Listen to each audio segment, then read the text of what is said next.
fais partie d'une organisation qui s'appelle BD, Biodiversité, Échange et Diffusion d'Expériences, une association de solidarité internationale, et qui est aussi membre du réseau Semences Paysannes depuis sa fondation en 2003. Ce qu'évoque en fait, parce que finalement on me demande de discuter et de réagir, et rapidement bien entendu, puisqu'on est nombreux à vouloir la parole. Derrière ça, j'irai droit au but. Nous sommes, confrontés à la brutalité des lois. Et cette brutalité des lois, nous la subissons, et les groupes avec lesquels nous travaillons, aussi bien en Europe qu'en Afrique, avec qui on travaille, et on sait dans le reste du monde, viennent en particulier des droits de propriété industrielle qui sont imposés à chacun des États, souvent par les accords bilatéraux que l'Union européenne en particulier impose. Cette brutalité, elle se déclinera, vous le verrez, par ces 800 et quelques millions de personnes affamées, et que Ziegler disait, ce sont des personnes qui sont assassinées. Et ils sont assassinés parce qu'il y a assez de nourriture. Donc nous sommes complices de cet assassinat tant que nous ne faisons rien pour l'empêcher. Même type de brutalité lorsque un paysan comme Percy Schmeiser, qui faisait sa variété de colza, a été contaminé par un colza transgénique breveté de Monsanto, et qu'il a dû être jugé et condamné pour avoir abrité la propriété industrielle de Monsanto. Même type de brutalité lorsque on s'oppose aux cultures OGM en France, comme l'a fait José Bové à l'époque, mais depuis les faucheurs volontaires le font régulièrement, s'opposent à ce que des variétés brevetées viennent contaminer les champs et leurs champs. Même type de brutalité lorsque, en Colombie, comme l'a rappelé Guy Kassler tout à l'heure, on va jusqu'à détruire des millions de tonnes de nourriture, de riz, parce que on n'avait pas payé les droits de propriété industrielle aux propriétaires. Donc nous sommes, confrontés au quotidien à cette brutalité. Elle nous mange, j'allais dire, elle nous mange au quotidien. Et on nous serine que les droits de propriété industrielle vont créer l'investissement. Or nous savons que non. Ça ne crée pas l'investissement qui est utile aux petits producteurs. Au contraire, peu à peu, les petits producteurs ne peuvent plus avoir les droits de ressemer des semences qu'ils cultivent. Donc peu à peu, leurs propres variétés vont être biopiratées. Ça veut dire que les chercheurs vont récupérer des variétés paysannes, et on a des tas d'exemples. Il faudrait qu'on passe du temps avec vous pour pouvoir vous préciser ce qui est en train de se passer.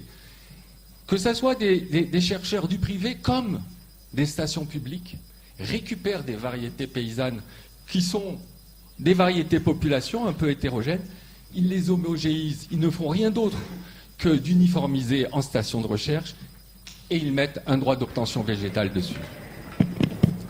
Ça s'est répété des dizaines de fois.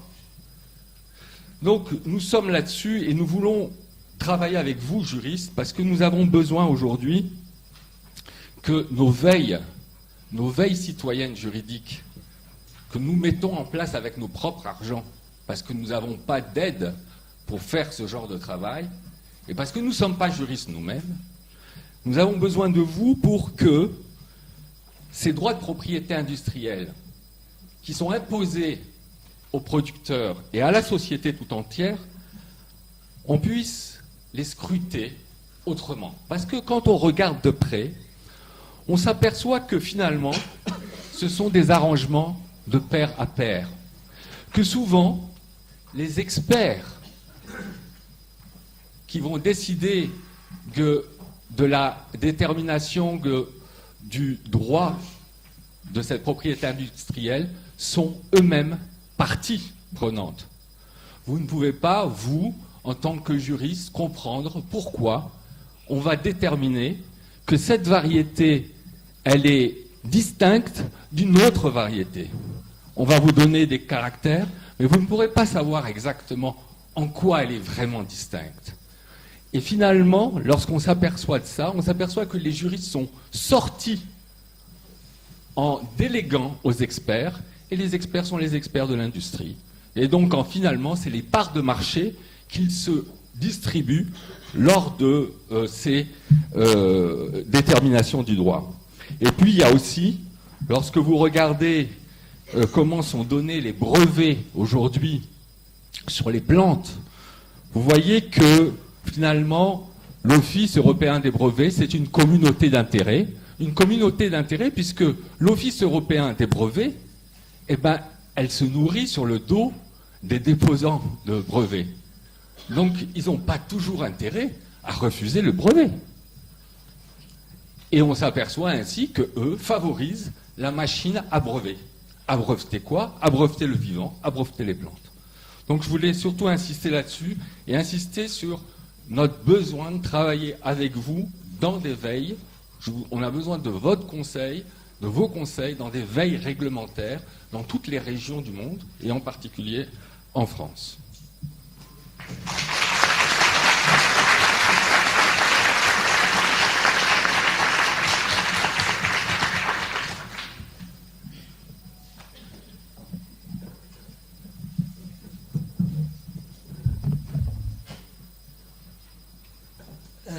Merci de me passer la parole.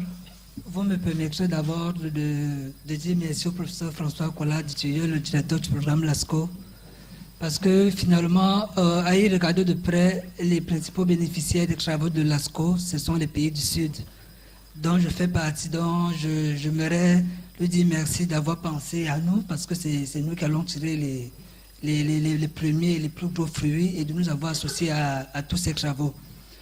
Je vais essayer de réagir pour donner un point de vue du Sud de tout ce qui a été dit depuis ce matin et puis cet après-midi. Le constat a été fait ce matin et cet après-midi. Le constat, c'est que la situation dans les pays en développement, en particulier en Afrique, est plus inquiétante que dans les autres pays. J'attendais alors que l'un des intervenants de ce matin et de cet après-midi revienne un peu sur le pourquoi. Parce que le comment a été un peu dit. Et on a eu quelques pistes pour le comment et je vais aussi revenir sur le comment. D'abord, le pourquoi. Le pourquoi, c'est il faut remonter dans le début des années 80. Pour amener les pays africains à payer la dette, l'OMC a dicté des mesures qu'on appelait programmes d'ajustement structurel. De manière ramassée, l'objectif de cette mesure, c'était de dicter à ces pays la marche à suivre, les règles pour gérer leur propre pays. Et parmi l'une des mesures fortes, il était interdit de subventionner l'agriculture. Ça veut dire que pendant qu'on interdisait aux pays africains de cesser de subventionner l'agriculture, dans le même temps, leurs homologues en Europe et aux États-Unis étaient subventionnés. On a commencé à constater une baisse de la production dans les pays africains. Et dans le même temps, avec les accords de partenariat économique, ce sont leurs partenaires du Nord qui dictent comment ils vont vendre ce qu'ils ont produit, ce qu'ils vont produire et comment ils doivent les produire. Voilà l'une des premières causes du déclin. Et puis dans le même système, il y a le système de l'OMC qui à la fois maintenant s'occupe de la production. Quand je dis de la production, je veux citer l'accord des aspects de droit de propriété intellectuelle qui touche au commerce, qui oblige tous les États à protéger les semences, d'accorder des brevets sur les semences. Donc, on touche là à la production.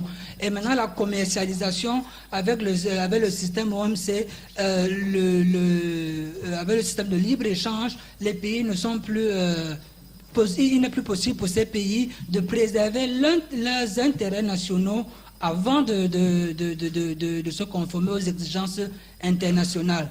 Comment donc sortir de ce, comment j'appelle, ce paradoxe, de cette impasse, parce qu'on impose aux États, notamment ceux de l'Afrique, la démocratie.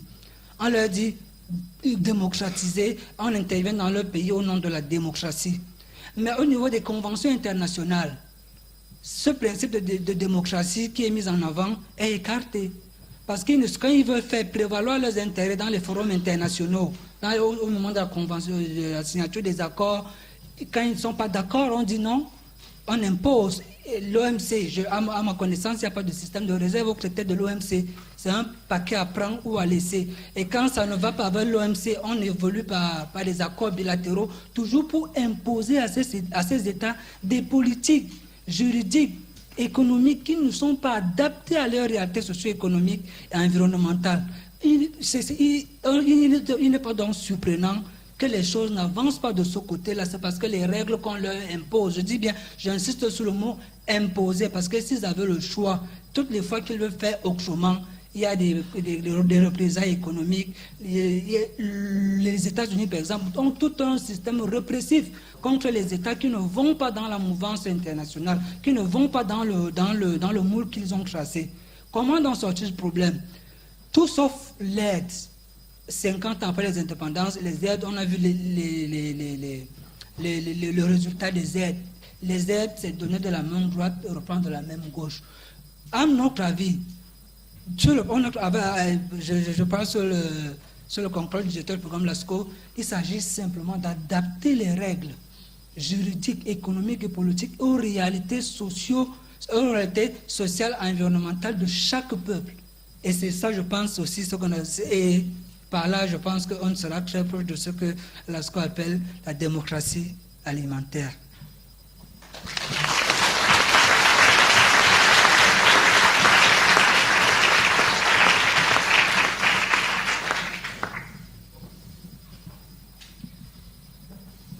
Je vais répondre en 1 minute en tant que juriste et puis je serai un petit peu plus long en tant que conseiller municipal délégué à la coopération décentralisée de la ville de Nantes.